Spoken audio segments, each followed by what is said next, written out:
aux opposants que vraiment aux patriotes. Hein. Vraiment, elle est là, elle est générale et impersonnelle. Oui. C'est pas parce que da nga bokk mais man yàgg naa critiquer ay sorties yoo xam ne c'est des éléments du passé. yoo xam ne am na ko fi attaqué waajuru jàmbur mais j'ai fait un post pour lui d'accord ma ci et cetera am na wax yoo xam ne bu ko patriote waxee dañ koy contre.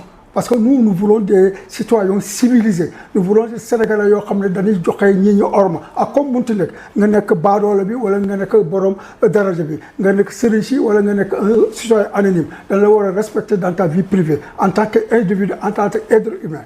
Voilà. Alors commissaire bu ñu jógee foofu puisque dañu tàmbali woon ci sujet boobu fan yi ça fait une semaine et quelques wala deux ñu ngi wax ci benn dossier. boo xamante ni dafa concerner le journaliste Madiambal Diagne.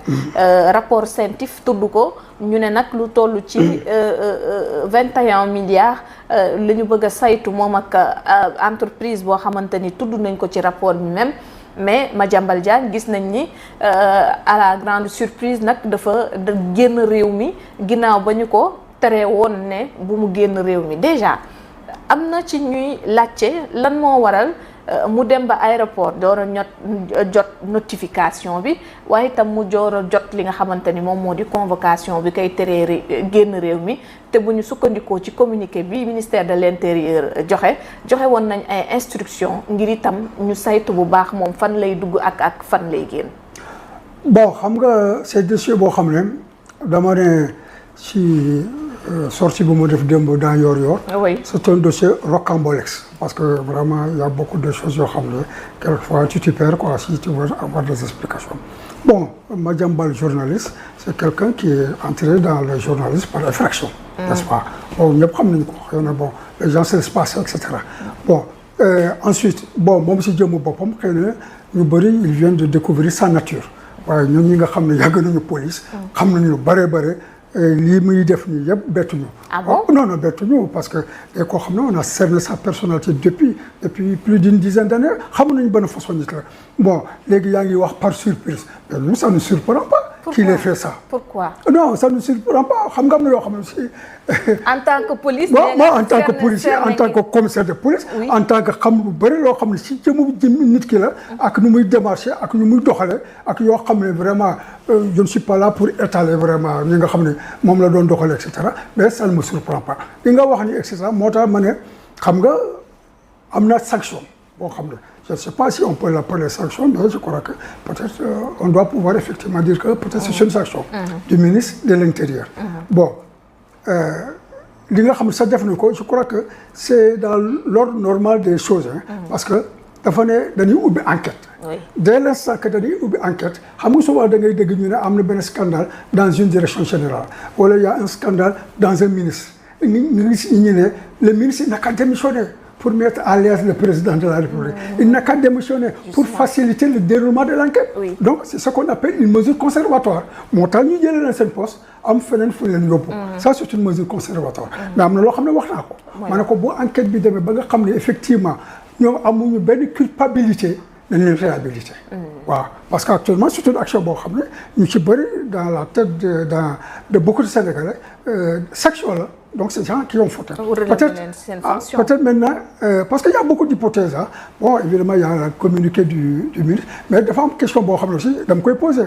Parce que si bribe d'information yi nga am la nee nañu waa xam nga déjà si boo toppee réseaux sociaux sax tu ne sais pas où donner de la tête. Heureusement que moi je ne me fie pas vraiment aux réseaux sociaux. am na expérience boo xam ne ak capacité d'analyse boo xam ne vraiment du ñoom ñoo ma guidé ñeneen nañu ne dugg na avion bi sax ba laajte café. Alors que ñi ne nañu àggul sax ci biir avion bi quoi. ci sécurité bi la waaw ci sécurité bi la yem quoi. kii couloir et cetera donc quelquefois yu mel ne nu boo amee y a des exagérations quoi am na ñoo xam ne vraiment ils veulent avoir la primeur de certaines informations nga xam ne léegi dañuy verser dans la précipitation. Bon waa aéroport jàpp na leen. bi leen bi ko waa aéroport arrêté je crois que dañ ko dugal ci benn ñii ne na chambre de sûreté mais ils l'ont isolé quand même. pour veiller à sa sécurité. Bon, moi, en fait, je ne sais pas quelle démarche le chef de l'aéroport a dû mener, les actes qu'il a posés, mais moi, à sa place, nous, peut-être, nous devons entendre ce procès verbal. À l'instant? À l'instant même. Il fait l'objet d'une opposition de sortie.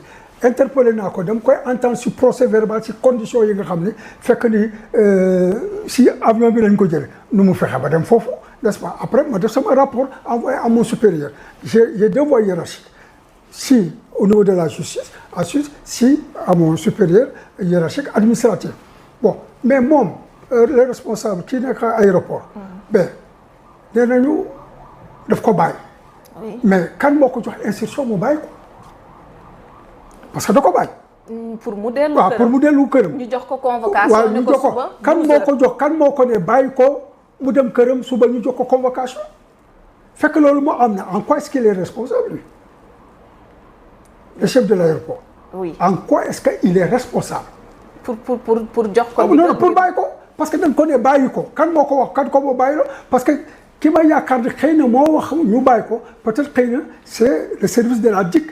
parce que ñoom ñooy mener enquête bi au nom du juge d'instruction suite à une délégation judiciaire. D'accord. parce que juge d'instruction bi du liggéeyal keneen waa DIC rek lay liggéeyal lu ma bëgg a jox si message ak yooyu waa DIC la koy jox. parce que pour qu'il n'y ait pas de confusion quoi. pour qu'on puisse situer les responsabilités est-ce que du waa DIC la ko ne effectivement bàyyi ko ñun dinañ ko jox convocation pour le lendemain je crois que ça s'est passé à peu près comme ça. Oui. mais moi je vois mal aussi le directeur de la DIC. ci cas yu mel noonu mu jël moom initiative di wax kii wu aéroport bi bàyyi ko sans se référer au juge d'instruction aussi. parce qu'il devait demander également ñi ko confier. non parce que c'est son travail ça c'est automatique c'est-à-dire que yu mel noonu boo amee rek il doit dès l'instant qu'on l'a arrêté à l'aéroport rek moom le chef de la DIC il doit être au courant et certainement il a dû se référer au juge d'instruction. donc foofu. est-ce que du juge d'instruction bi moo leen ne bàyyi leen ko après ngeen jox ko convocation pour le lendemain. ça également oui. Il faut qu'on s'assure de ça c'est pourquoi je dis l'enquête warul yem rek ci ay policiers rek.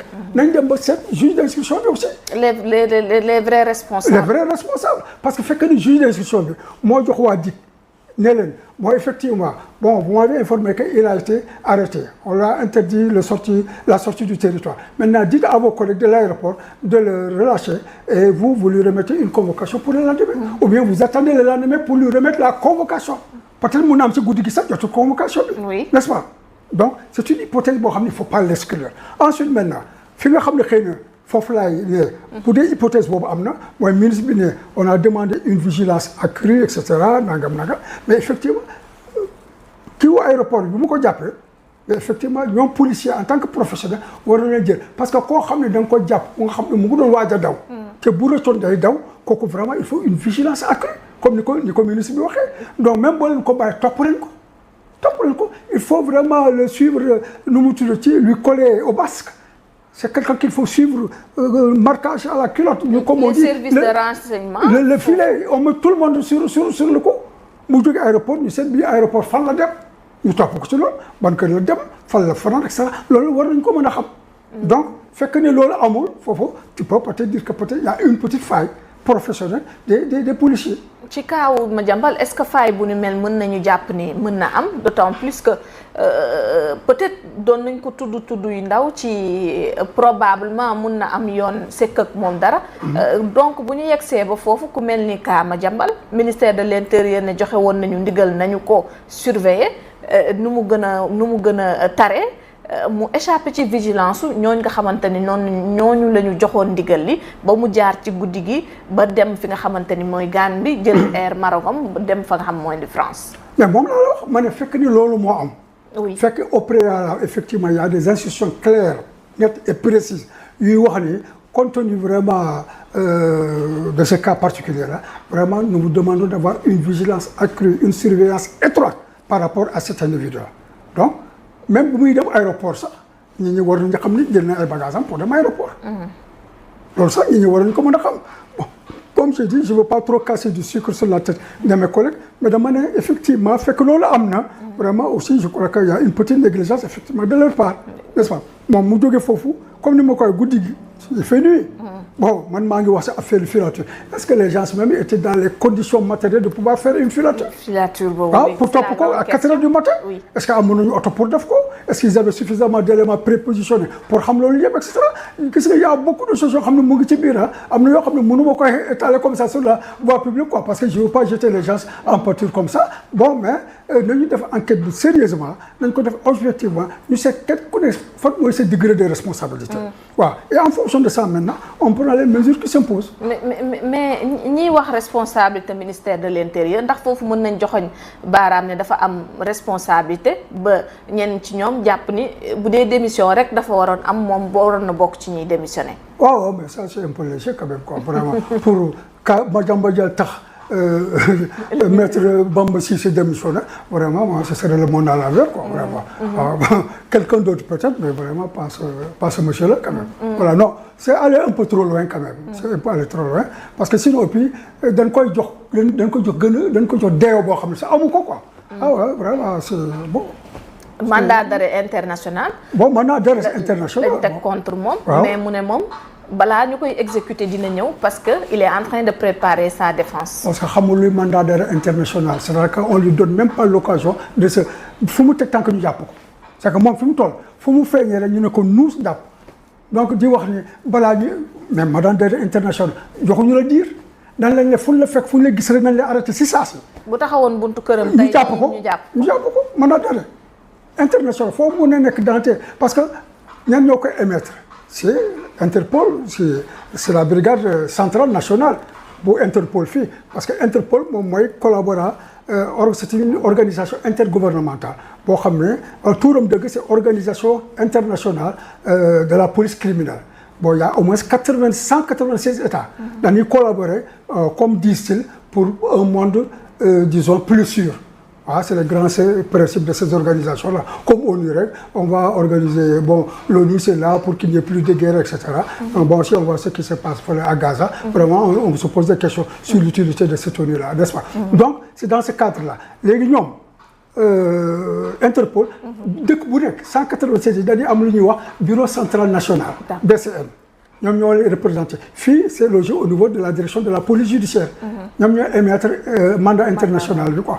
léegi procureur moo leen di saisir ñu envoyé ko léegi dëkk bu ko jot léegi ñoom c'est pourquoi le mandat c'est une mesure juridique qui va tout simplement faciliter l'arrestation et l'extradition de personnes yoo xam ne ils sont accusés n'est-ce pas ou ils sont reconnus coupables d'un crime ou d'un kii donc moom si cas boobu la nekk quoi donc moom 187 dëkk yëpp fu ko nit gisee rek. police gisee foofu dañ koy jàpp immédiatement on lui demande duñ ko may benn délai. kon il n'a pas le temps de préparer la défense. non il peut préparer sa défense pendant qu'il est en cachette. waaw pendant qu'il se cache là bon il peut préparer mais le jour où vraiment nit ñi gis nañ ko ak fu ñu mënti gisee dañ koy arrêté. bu ko yoon tegee loxo di jébbal ko réewum Sénégal. waaw loolu lan moo ciy topp. ah mais après Sénégal ñoom ñooy dugal ko parce que bu ñu ko jàppee foofu policiers yi nekk si dëkk yooyu. ñoom ñoo koy jàpp. bu ñu koy jàppee dañu koy garder arrêté et cetera. bon léegi extradition bi ñun Sénégal dañ koy laaj. mais balaa boobu aussi procureur général bi France dina laaj Sénégal fii par la voie du ministre via le ministère des Affaires étrangères ñu jox ko dossier pour mu xool. waaw mu xool c'est le cas avec Dora Gaye. effectivement voilà parce que ñoom duñu tëb rek extrader comme ça dañuy extrader xool. yàlla lay reproché fekk ni ay délits yoo xam ne effectivement mu ngi service parce que Sénégal dafa signé ak France collaboration convention disons entre aides judiciaires je crois que la première convention c'est en 1974 la deuxième convention c'est je crois le 7 septembre bi passé en 2021 et cetera léegi procureur général bi day xool effectivement fekk les conditions sont réunies pour ñu extrader la mais ñu extrader la parce que am na situation boo xam bu ko nit ki nekk kenn du ko extrader par exemple si on te poursuit pour des délits politiques d'opinion et cetera ñoom du la extrader pour loolu n'est-ce pas donc léegi système bi bu demee ba aboutir ba ñu extrader la là maintenant tu es à la disposition de la justice sénégalaise léegi dossier bi day continuer day wéy. oui surtout foofu cas Doro Gueye bi ñu bëri dañ ci doon poser ay interrogations. extradition bi lan moo ko yeexal ak yooyu ba ñuy njort sax ne même Madiambal Diagne mën naa rëcc tey ci mandat d'arrêt bi. non parce que bu ñu wax rëcc c'est que Doro Gueye dafay rëccagul sax. balaa ñuy wax rëccu kii parce que Doro comme ni ma ko waxee léegi autorité française du caaga ne da ngay demander extradition rek non parce que ñoom dañuy xool aussi. parce qu'ils sont censés être des états démocratiques de droit ah état de droit et cetera ki nga xam ni da ngeen ko laaj excusez-moi pour ñu extrader ko dañu leen di laaj dossier bi excusez-moi dañu laaj dossier bi jox leen ñu ko léegi ñu xool lañ koy reprocher les éléments probants les éléments et cetera xool bu ñu gisee ne kii effectivement ça entre dans le cadre boo xam ne ku ñu war a extrader la y a pas de problème mais fekk ñoom jàpp nañ que kii xëy na bu ñu ko extrader bon délit d'opinion la bu demee foofu il va être un prisonnier politique wala xëy na affaire leneen la question mœurs la yoo xam ne xëy na ñoom dëkk bële d'accord nañu ci te ñun France nangu nañ ko xëy na duñ ko savoir extrader et cetera quoi voilà c'est ça donc doo régee ñu ngi si étude boobu bu procureur bi général pare bu ñu yaakaar ne war nañu ko extrader dañ ko extrader mu ñëw fi c'est le cas aussi avec Madiambal Diagne. ay justement Madiambal Diagne sa femme ses 2 enfants son marabout démb leen envoyé en prison d'ailleurs di leen toppee association de malfaiteurs blanchiment de capitaux mais ñoom li leen choqué moom moo di Serigne Saliou Diagne administrateur groupe Avenir Communication donc nag ñoom nee nañu bokkul ci réquisitoire introductif bi donc comprendre ñu lan moo waral tey ñu boole ko ci ñi ñuy toppeef yooyu rawatina nag ñu envoyé ko en prison. non xam nga ñi dañuy wax rek bon le réquisitoire introductif souvent ça on dit réquisitoire introductif d'instance. Bon mais d'accord figurez aussi peut-être que c'est premier réquisitoire figure ci mais mun na bokk ci benn réquisitoire supplémentaire kii nu mu tuddee complémentaire loolu mun na bon y a disons disons procédure initiale mais procédure bi day continuer rek chaque fois mun na des éléments incidents yoo xam ne day permettre effectivement ñu def yeneen réquisitoire et puis bon ñi dañuy def seen enquête même bu bokkule mais au cours de l'enquête gis nañu ko effectivement diggante bi affaire téléphone jaar na diggante Macky mais il faut interpeller ko aussi fii nii avocat yi neen dañuy préparer seen défense waaw c'est tout à fait normal c'est légitime oui c'est normal dañu préparer seen défense qu'ils viennent avec les arguments de droit yoo xam ne vraiment effectivement c'est opposable à la procédure parce que ils avaient demandé benn liberté provisoire même su nekkee contrôle judiciaire mais gis nañu nag dañuy opposé wu sax ci seen demande bu nga xamante ni hier def nañ ko. waaw mais ça vraiment ça c'est à l'appréciation du juge quoi. waaw moom mooy seet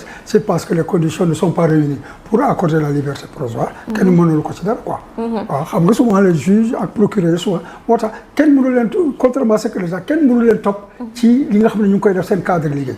waaw kenn mënu moo mel si prend le cas de Bassirou Gueye yu bëri mu ngi ko doon mais il le faisait en qualité de procureur de la République mun na ko ci topp te bu doon une personne ordinaire la war nañu ko ci mën a topp parce que Bassirou Gueye il a fait du faux parce que il a pris des photos yoo xam ne bokkul si dossier bi il les a ramassées quelque part ñoo dugal ko si dossier bi bokk di ko tuumaal aussi benn officier supérieur de la gendarmerie ne moo ko def et cetera ça c'est malhonnête et cetera ensuite bon il a traité Ousmane Touré nu mu Touré Seydina Omar Touré de déficient mental et cetera bon am na erreur yu bëri wax et puis il a fait de fausses accusations ça ci interview yu mu doon joxe et cetera bon loolu mais ça il a fait dans le cadre de son travail kenn mënu ko ci topp alors foofu su ma si génnee commissaire suñuy wax si benn dossier am na bu ko jiitu comme buy kaaw le fils de Amadou Sall d'ailleurs convoqué woon nañ fi def nañ fi ay mandat de dépôt am na fi ci 3 ba 4 personnes